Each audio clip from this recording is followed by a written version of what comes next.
ప్రతి సంవత్సరం మాఘమాసం 5వ రోజు ఈ రోజునే మనం వసంత పంచమిగా జరుపుకుంటాం. శిశిర ఋతువు ముగిసి వసంత ఋతువు ప్రారంభమయ్యే ఈ భావన దినాన చదువుల తల్లి అయినటువంటి సరస్వతీదేవి ఆవిర్భవించింది. అందుకే ఈ రోజును శ్రీపంచమి అని, వసంత పంచమి అని, మదన పంచమి, సరస్వతీ జయంతి అని వివిధ పేర్లతో పిలుస్తూ ఉంటారు. సరస్వతి అనే పేరులో ఒక అర్థం దాగి ఉంది. సరహ అంటే ప్రవహించే నది అని అర్థం. జ్ఞానం అనేది ఒకరి నుండి ఒకరికి నిత్యం ప్రవహిస్తూ ఉండాలి. గురువు నుండి శిష్యునికి, తండ్రి నుంచి బిడ్డలకు విద్య ఎప్పుడూ ప్రవహించాలి. ఇది ఎప్పుడూ ఒకచోట నిలిచిపోకూడదు. మరో అర్థం కూడా ఉందే. సరహ అంటే కాంతి. అజ్ఞానపు చీకట్లను తొలగించి విజ్ఞాన కాంతిని వెదజల్లే తల్లి కనుక సరస్వతి అని పిలుస్తారు. ఈ సరస్వతీదేవి అహింసామూర్తి. తల్లని పద్మంపై ఆసీనురాలై ఉంటుంది. వీణ, పుస్తకం, జపమాల, అభయముద్రలతో దర్శనమిస్తుంది. ఆమె చేతులు జ్ఞానానికి సంబంధించినవే తప్ప ఆయుధాలంటూ ఏమీ ఉండదు. అలాంటి ఈ మహాదేవి ఎలా ఆవిర్భవించింది? ఆ కథ గురించి ఇప్పుడు తెలుసుకుందాం. మొదటి కథ దేవీ భాగవతం నుంచి. సృష్టి ఆరంభమైనటువంటి కాలం. ఆ సమయంలో భాష కాని, జ్ఞానం కాని, అక్షరాలు కాని ఏమీ లేవు. ఈ ప్రపంచం మౌనంగా ఉంది. దేవతలకు కూడా మాటలు రావటం లేదు. ఈ సృష్టంతా కూడా నిశ్శబ్దంలోనే మురిగి ఉంది. ఈ పరిస్థితిని గమనించినటువంటి శ్రీమహావిష్ణువు దేవతలందర్నీ కూడా పిలిచి ఇలా చెప్పారు: చదువులకు, జ్ఞానానికి, అలాగే భాషకు అధినేత ఆవిర్భవించాలి. అంటే మీరు తపస్సు చెయ్యాలి. అప్పుడే ఈ సృష్టికి జ్ఞానం, శబ్దం రెండూ లభిస్తాయి అని తన మనసు ద్వారా తెలిపారు. ఆ మహావిష్ణువు యొక్క ఆదేశం ప్రకారం దేవతలందరూ కూడా గొప్ప తపస్సును ప్రారంభించారు. కొద్ది రోజులు గడిచాయి. అప్పుడు ఆ ఆకాశంలో కొన్ని ధ్వనులు వినిపించసాగాయి. మెల్లగా శబ్దాలు పెరిగాయి.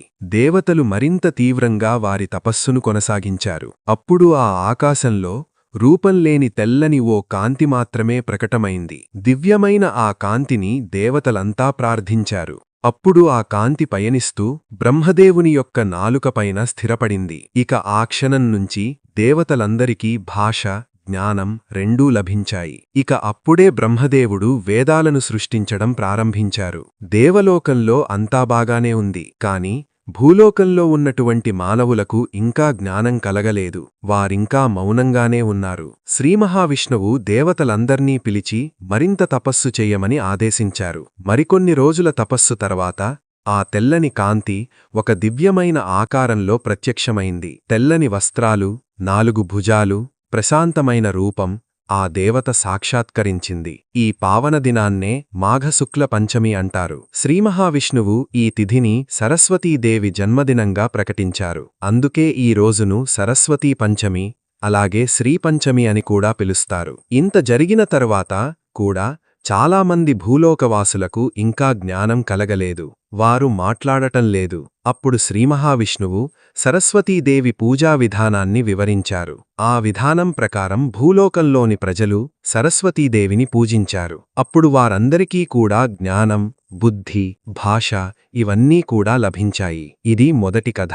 ఇప్పుడు మనం రెండవ కథను తెలుసుకుందాం. ఇది బ్రహ్మ వైవత పురాణంలో చెప్పబడింది. సృష్టి పూర్తయిన తర్వాత బ్రహ్మదేవుడు తన సృష్టిని చూసి కలత చెందాడు. దేవలోకంలో కాని, భూలోకంలో కాని, ప్రజలకు కాని, దేవతలకు కాని ఎవ్వరికీ జ్ఞానం లేదు. అంతా మౌనంగా ఉన్నారు. ఈ లోపాన్ని గమనించిన బ్రహ్మదేవుడు శ్రీహరిని ప్రార్థించారు. శ్రీహరి బ్రహ్మదేవుడితో ఇలా చెప్పారు: బ్రహ్మదేవా, నువ్విప్పుడొక రచన చెయ్యి. సమస్త లోకాలకు జ్ఞానాన్ని ప్రసాదించే శక్తిని ఆవిర్భవింపజేయు. మహావిష్ణువు యొక్క ఆదేశం విన్న బ్రహ్మదేవుడు తన కమండలంలోనే పవిత్ర జలాన్ని చెలికారు. అదే సమయంలో తన మనస్సులో ఒక యోగశక్తిని ఆవాహనం చేసుకున్నారు. అప్పుడే ఈ ప్రపంచంలో ఒక అద్భుతం జరిగింది. ఆ నీటిని చిలికించిన ప్రదేశంలో అత్యంత సుందరమైనటువంటి ఒక అద్భుతమైన దేవత ప్రత్యక్షమైంది. ఒక చేతిలో మధుర వీణ, మరో చేతిలో జ్ఞానపుస్తకం, మరో చేతిలో వరమాల, తెల్లని వస్త్రాలు, తెల్లని కమలంపై ఆ దేవత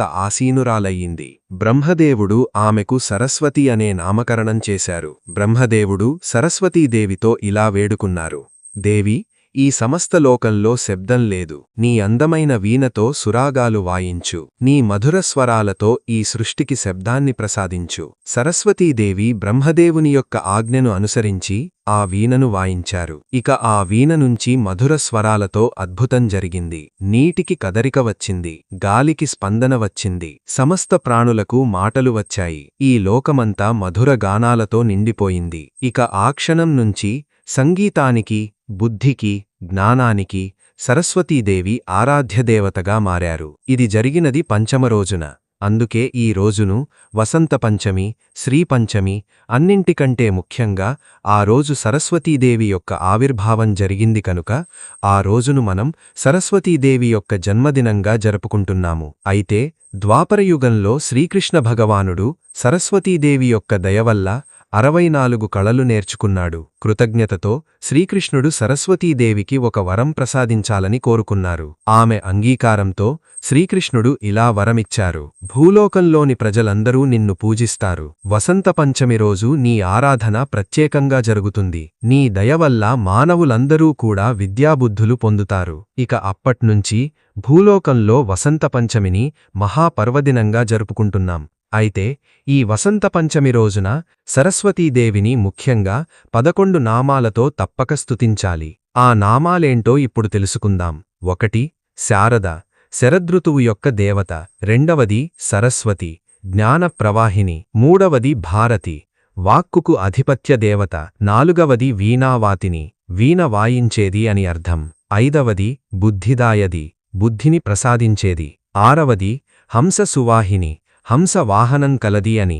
7వది వాగీశ్వరి, వాక్కుకు ఈశ్వరి అది. 8వది కౌముది, చంద్రకాంతి వంటిది అని. 9వది ప్రయుక్త జగత్ఖ్యాత, లోక ప్రసిద్ధ అని అర్థం.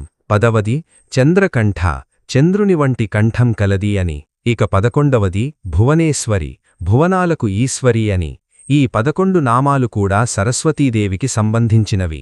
వసంత పంచమి రోజున ఈ 11 నామాలను తప్పక స్తుతించాలి. వసంత పంచమి రోజున సరస్వతీదేవిని భక్తితో ఆరాధించిన వారికి ఉత్తమమైనటువంటి ఫలితాలు లభిస్తాయి. విద్యార్థులకు పరీక్షల్లో విజయం, జ్ఞాపకశక్తి పెరుగుదల, సాహిత్యంలోనూ కళల్లోనూ ప్రావీణ్యం, అలాగే చదువులో ఏకాగ్రత కలుగుతుంది. ఇక కళాకారులకు సంగీతంలో నైపుణ్యం, సాహిత్య ప్రతిభా వికాసం, నృత్యం చిత్రకళలో నైపుణ్యం, సృజనాత్మక ఆలోచన కలుగుతుంది. ఇక అందరికీ వాక్శుద్ధి, బుద్ధి వికాసం, జ్ఞానప్రాప్తి, ఆధ్యాత్మిక ఔన్నత్యం లభిస్తుంది. ఇక ప్రత్యేకమైన ఫలితాలు కనుక చూస్తే అజ్ఞానం తొలగిపోతుంది, విజ్ఞానం లభిస్తుంది, వారి జీవితంలో కాంతి వెదజల్లుతుంది, మాటల్లో మాధుర్యం, అద్భుతమైన శక్తి పెరుగుతుంది. వసంత పంచమి రోజు పూజా విధానం కనుక చూస్తే ఉదయాన్నే స్నానం చేసి తెల్లని లేదా పసుపురంగు వస్త్రాలు ధరించి సరస్వతీదేవి యొక్క విగ్రహం లేదా చిత్రం ముందు దీపాన్ని వెలిగించండి.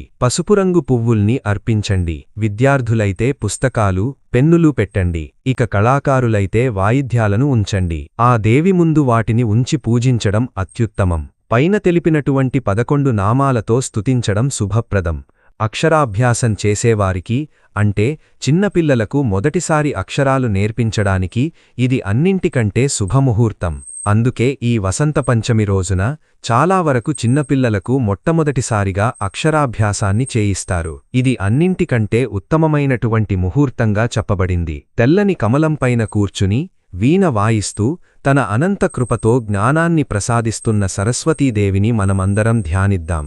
అజ్ఞాన చీకట్లు తొలగించి విజ్ఞాన జ్యోతిని వెదజల్లే ఆ మహాదేవిని ప్రార్థిద్దాం. జ్ఞానం మాత్రమే నిజమైన సంపద. అది మనల్ని ఆధ్యాత్మిక ఔన్నత్యానికి చేరుస్తుంది. వసంత పంచమి రోజున సరస్వతీదేవిని భక్తితో పూజించిన వారందరికీ విద్య, జ్ఞానం, బుద్ధి, కళా నైపుణ్యం తప్పక కలుగుతాయి. వారి జీవితాలు వెన్నెల వెలుగులా ప్రకాశిస్తాయి. ఈ వీడియో కనుక మీకు నచ్చినట్లయితే లైక్ చేయండి. ఇలాంటి మరిన్ని ఆధ్యాత్మికపరమైన వీడియోల కోసం ఇప్పుడే మన ఛానల్ను సబ్స్క్రైబ్ చేసుకోండి. ఈ వీడియో చూస్తున్న మీ అందరికీ కూడా ఆ సరస్వతీదేవి యొక్క అనుగ్రహం సదా ఉండాలని కోరుకుంటూ ఓం శ్రీ సరస్వత్యై నమః. ఓం శ్రీమాత్రే నమః. సర్వే జనా సుఖినో భవంతు.